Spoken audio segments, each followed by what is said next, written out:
ఇది కథ కథానందనగరి, ఇది కమ్మని కథల లాహిరి, కమ్మని కథల లాహిరి, ఇది కమ్మని కథల లాహిరి. కథానంద లహరి సమూహ సభ్యులకి నమస్కారం. ఈరోజు మనం వినబోతున్న కథ తోడు నీడ. రచన చిర్రావూర్ మదన్ మోహన్. అది ఒక వృద్ధాశ్రమం. అక్కడ రాధమ్మ గారిని అందరూ ఎంతో గౌరవిస్తారు. అందరితో ఇట్టే కలిసిపోయే తత్వం కాబట్టి అక్కడ ఆమెకు ఏ అసౌకర్యము కలగలేదు. మొదట్లో తన కొడుకు అక్కడ ఒంటరిగా వదిలిపెట్టి వెళ్ళాడే అని బాధపడినా అక్కడి వాళ్ళ ఆదరాభిమానాలతో ఆ బాధను ఇట్టే మర్చిపోయింది. వాళ్ళకి భారత భాగవతాలు చదివి వినిపించటం, నీతి కథలు, భక్తి కథలు చెప్పటం, నడవలేని వాళ్లకు చేయూతనివ్వటం, తోట పనిలో సాయపడటం లాంటి చిన్న చిన్న సహాయాలు అందిస్తూ వాళ్లనే తన కుటుంబ సభ్యులుగా భావించి ఆనందంగా జీవించటం నేర్చుకున్నది.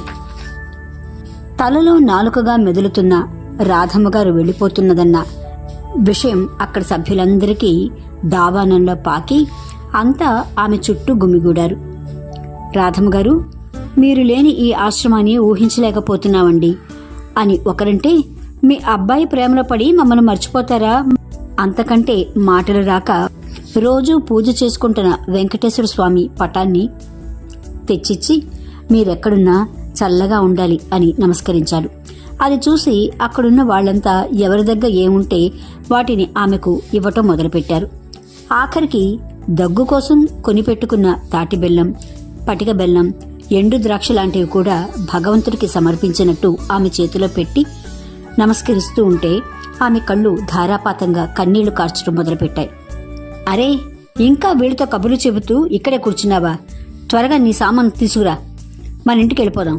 కొడుకు మాటల్లో ఆప్యాయత కంటే అధికార ధోరణే కనిపించింది రాధమ్మకు. అవునులే, విదేశాల్లో పెద్ద ఉద్యోగం చేస్తున్నాడయ్యే, కింద జీతోద్యోగులతో కాస్త గట్టిగా మాట్లాడితే కానీ సరిగ్గా పనిచేయరని అలా అలవాటు చేసుకుని ఉంటాడు అని సరిపెట్టుకున్నది. నాకు పెద్ద సామాన్లే ఉన్నాయి నాయనా, ఈ పెట్టి తప్ప. పద పోదాం అని అందరి దగ్గర సెలవు తీసుకుని కారులో వెళ్ళిపోయింది. 4 సంవత్సరాల క్రితం గృహప్రవేశం చేసినప్పుడు చూసింది ఆ ఇంటిని. కొడుకుని వాళ్ళ ఆఫీస్ వాళ్ళు అమెరికా వెళ్లాలని చెప్పేసరికి ఆ ప్రయత్నంలో మునిగిపోయారు. రాధమ్మకు తెలిసిన వాళ్ళందరూ, నువ్వు చాలా అదృష్టవంతురాలివి, కొత్తగా బంగళా కట్టడమే కాకుండా అమెరికాలో కొడుకుతో ఉండబోతున్నావు, పెట్టి పుట్టావమ్మా, అందరికీ ఆ అదృష్టం పడుతుందా అని ప్రశంసిస్తూ ఉంటే పొంగిపోయింది. నిజమే, విదేశాలకు వెళ్లే పిల్లలు భార్య ప్రసవ సమయంలోనూ పిల్లలను చూసుకోవాలనో కొద్ది రోజులు తల్లిని తీసుకెళ్లి అవసరం తీరిన తర్వాత తిరిగి పంపించేస్తారని విన్నది. అంతా భగవంతుడి దయ. తన కొడుకు అటువంటి వాడు కాదు. కొడుకుని మనసారా దీవించి బట్టలు సర్దుకున్నది రాధమ్మ. నిజానికి అమెరికా వెళ్లటం ఆమెకి ఇష్టం లేకపోయినా కొడుకు దగ్గరే ఉండవచ్చు కదా అన్న తృప్తితో బయలుదేరింది. కానీ తనతో ఒక్క మాటైనా చెప్పకుండా వృద్ధాశ్రమంలో దించిపోతారని ఊహించను కూడా లేదు. అమ్మా, అక్కడికెళ్ళి అన్ని సర్దుకుని నిలదొక్కున్న తర్వాత వచ్చి నిన్ను తీసుకెళ్తాను, కానీ అప్పటిదాకా నువ్వు ఇక్కడుండు, నేను అన్ని ఏర్పాట్లు చేశానులే, నీకే కొరత ఉండదు అంటూ అమెరికా పోతామన్న సర్ది పెట్టుకున్న సూట్ కేసుతో పాటు ఆమెను కారులోంచి దించి తిరిగి చూడకుండా వెళ్లే కొడుకును కళ్ళార్పకుండా చూస్తూ ఉండిపోయింది రాధమ్మ. తొందరలోనే వచ్చి తీసుకెళ్తానన్న మురళి తిరిగి రావటానికి 4 ఏళ్లు పట్టిందన్నమాట. పోనీలే, ఆలస్యమైన అన్నమాట నిలబెట్టుకున్నాడు. ఆలోచనల మధ్య కారు ఆగింది. కిర్రుమని చప్పుడు చేస్తూ గేటు తెరుచుకుంది. అతి కష్టం మీద మూసిన ద్వారానికి వేసిన తాళం తీస్తూ రామ్మా అని పిలిచాడు మురళి. లోపల అడుగుపెట్టిన రాధమ్మ పాలరాతి నేలంతా మురికి పేరుకుపోయి బంకబంకగా కాళ్ళకంటుకుంటున్నది. తలుపు గడియలన్నీ తుప్పుపట్టి ఉన్నాయి. ఒకటేమిటి, ఇల్లంతా సర్వ అసహ్యంగా తయారైంది. వంటిలు చెప్పనే అక్కర్లేదు. ఎక్కడ చూసినా నూనె మరకలు, జిడ్డు, దుర్వాసన భరించలేక చీర కొంగుతో ముక్కు మూసుకుంటూ, ఏన్నా అన్నా కోడలి పిల్ల రాలేదా అని అడిగింది. ఈ మురికి ముంతలోకి అదెక్కడ రాగలదమ్మా, దానికి అసలే శుభ్రత ఎక్కువ అనగానే విస్తుపోయింది రాధమ్మ. అంటే నేనేమన్నా మురికిదానని అనుకుంటున్నాడా? మనసులో మాట బయటికి రాకుండా కొంగుతో నోటిని ముక్కుని మూసుకొని ఇల్లంతా కలయి చూస్తున్నది. ఇక ఈ ఇల్లంతా నీదేనమ్మా, ఇక్కడ నువ్వు స్వతంత్రంగా హాయిగా ఉండొచ్చు, నిన్ను అడిగేవాళ్ళుండరు, అంతా నీ ఇష్టారాజ్యం. ఇది మోటార్ స్విచ్, రోజుకి 1 గంట సేపు వేసావంటే ఎక్కడ తిప్పినా నీళ్లే. ఇదిగో ఇది ఖాళీ గ్యాస్ సిలిండర్, ఈసారికి నేను తెచ్చిస్తాలే, ఈ సెల్ ఫోన్ నీ దగ్గర ఉంచుకో. సెల్ ఫోన్లో ఒక నెంబర్ చూపించి, ఇది రాంబాబు నెంబరు, నీకు నిజంగా ఏవైనా సహాయం కావాలంటే దీన్ని నొక్కు. రాంబాబు నా స్నేహితుడే, అందుకని ప్రతిదానికి పిలిచి వాడిని విసిగించుకు అని బయలుదేరుతూ, అది ఒంటరిగా ఉంటుంది, నే వెళితే కానీ అన్నం కూడా తినదు, పిచ్చిది అంటూ త్వరగా వెళ్ళిపోతున్న కొడుకును చూసి హతాశురాలైంది రాధమ్మ. భార్య అన్నం తినాలని పరిగెత్తాడు కానీ ఆమె భోజన సంగతి పట్టించుకోనైనా లేదు. ఈసారైనా తనను వెంటపెట్టుకు వెళతాడన్న ఆశ నిరాశ అయింది. పాత చీపురు, దుమ్ము కొట్టుకుపోయిన ఒక పాత గుడ్డ ఒక మూల పడున్నాయి. వాటి సాయంతో ఇంటిని కాస్త శుభ్రం చేసి రాధమ్మ అలసిపోయి ఆ రాంబాబు ఎవరో ఫోన్ చేసి చూద్దాం అని ఫోన్ చేసింది. అతను 5 నిమిషాల్లో క్యారియర్తో భోజనం తెచ్చి అక్కడ తాగటానికి మంచినీళ్ళు కూడా లేకపోవడంతో, ఈ పూట మా ఇంటికి రండమ్మా, ఎండ తగ్గాక నేనే తీసుకొచ్చి మిమ్మల్ని దిగబెడతాను అని చెప్పి ఒక రిక్షాల్లో ఆమెను ఎక్కించి ఇంటికి తీసుకెళ్లాడు. ఆమె తిరిగి ఇంటికొచ్చి నిర్ఘాంతపోయింది. ఇది తను ఉండే ఇల్లేనా? పడుకునేందుకు ఒక నవారు మంచం, కొత్త దుప్పటి, దిండు, మంచినీళ్ల కుండ, గ్లాసులు, కూర్చునేందుకు 2 ప్లాస్టిక్ కుర్చీలు, టేబుల్ ఫ్యాన్, వంట చేసుకునే పాత్రలు, వెచ్చాలు అన్నీ శుభ్రంగా సర్దిపెట్టి ఉన్నాయి. మావిడ శాంత తనకు తోచినట్టు సర్దిపెట్టింది మామగారు, ఇంకా ఏమన్నా కావాలంటే చెప్పండి అన్న రాంబాబు మాటలకు ఆ దేవుడే రాంబాబు రూపంలో దిగొచ్చినట్టు అనిపించింది రాధమ్మకు. చాలు బాబు, రోజుకొక్కసారి నువ్వు కానీ నీ భార్య కానీ వచ్చి చూసిపోతూ ఉండండి, మీ ఆప్యాయత ఉంటే చాలు, మరేమీ అక్కర్లేదు కళ్ళొత్తుకుంటూ అంది రాధమ్మ. రాంబాబు దంపతులు సహకారంతో ఆమె జీవితం సాఫీగానే సాగుతోంది. కానీ కాస్త విశ్రాంతి తీసుకుందామని నడువాల్చగాని ఎవరో ఒకరు కాలింగ్ బెల్ నొక్కేవారు. ఆమె గదిలోంచి పడుతూ లేస్తూ వచ్చి తలుపు తెరిచి చూస్తే ఏ సబ్బు ముక్కలు అమ్ముకునేవాళ్ళు, డొనేషన్లు అడిగేవాళ్ళు అయి ఉంటారు.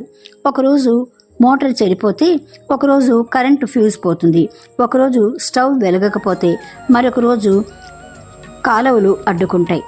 ఏ పని తను స్వయంగా చూసుకోలేదు. రాంబాబు వచ్చి ఎవరినైనా పిలిచి చేయించాలి.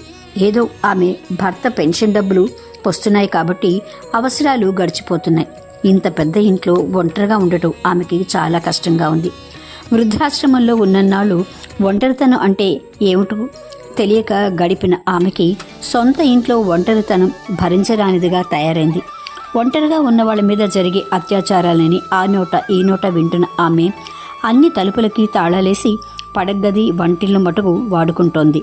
కానీ పాలు, కూరగాయలు, మనిషి లాంటి వాళ్ళెవరైనా వచ్చినా ఒక్కొక్క తాళం తెరుచుకుంటూ వచ్చిన వాళ్ళెవరై ఉంటారు అని భయంగా చూసి పోల్చుకోవడానికి 15 గంట దాకా పడుతుంటే అవతలి వాళ్ళు విసుక్కుంటున్నారు. ఇదివరకు ఆ ఇంట్లో అద్దెకున్న అడ్వకేటు పెట్టిన తిప్పలు రాంబాబు చెప్పాడు కాబట్టి ఒక పోర్షన్ అద్దెకివ్వాలనుకునే ఆలోచన మానుకుంది. వయసు మీద పడుతున్నా ఇక ఒంటరిగా ఉండటం కష్టమేమో అనుకుంటున్న ఆమె నెత్తిన పిడుగు పట్టినట్టు రాంబాబుకి విశాఖపట్నం ట్రాన్స్ఫర్ అయ్యి వెళ్ళిపోతున్నాడు. ఒక రిక్షాని పిలిచి ఇదివరకు ఉండి వచ్చిన వృద్ధాశ్రమానికి వెళ్ళింది. అక్కడున్న వాళ్ళంతా ఆమెను చూసి చాలా సంతోషించారు. మీరు అమెరికా వెళ్ళిపోయి మమ్మల్ని అందరినీ మర్చిపోయారనుకున్నాం, ఇక్కడే ఉన్నారా? పరామర్శలన్నీ అయిన తర్వాత వారి ఆప్యాయతకు కరిగిపోయిన రాధమ్మ మేనేజర్ గారి గది వైపుకి అడుగులు వేసింది గట్టి నిర్ణయంతో. మళ్ళీ 2 సంవత్సరాల తర్వాత 2 వారాలు సెలవుల్లో ఇండియాకు వచ్చి తన ఇల్లు ఎలా ఉందో చూద్దామని వచ్చిన మురళి తన కళ్ళని తనే నమ్మలేకపోయాడు.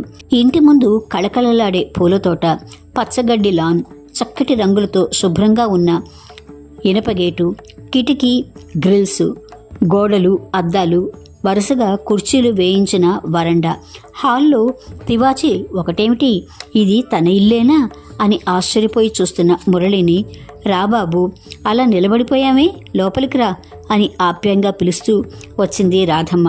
ఆమె వెనకాలే ఇంకో 4 చిరునవ్వులు చిందిస్తూ వరండాలోకి వచ్చారు. మా అబ్బాయి మురళి వాళ్ళని పరిచయం చేస్తున్న రాధమ్మ ఇదివరకెట్లా నీరసంగా లేదు, ఎంతో హుందాగా ఆనందంగా కనిపించింది. ఎవరమ్మా వీళ్ళంతా? ఆశ్చర్యంగా అడిగాడు.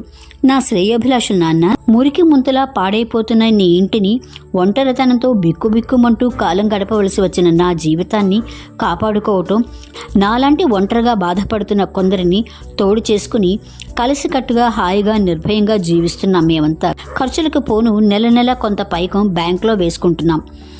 మేము ఇక్కడ ఉండడం నీకు ఇష్టం లేకపోతే చెప్పు, అందరం కలిసి పాత చోటుకే వెళ్ళిపోతాం. ఆ మాటలకు నిశ్చేష్టుడై వినటం తప్ప బదులు చెప్పలేకపోయాడు స్వార్థపరుడైన మురళి. పర్యవసానం ఆలోచించకుండా తాను తీసుకున్న నిర్ణయాలతో ఆమెనెంతగా బాధ పెట్టాడో అర్థం చేసుకుని సిగ్గుతో తల వంచుకున్న మురళిని కాళ్ళు చేతులు కడుక్కురా నాయనా, కాస్త ఎంగిలి పడదుగాని అని ఆప్యాయంగా పిలిచింది ఆ తల్లి ప్రేమ. తోడు నీడ రచన చిర్రావూర్ మదన్మోహన్.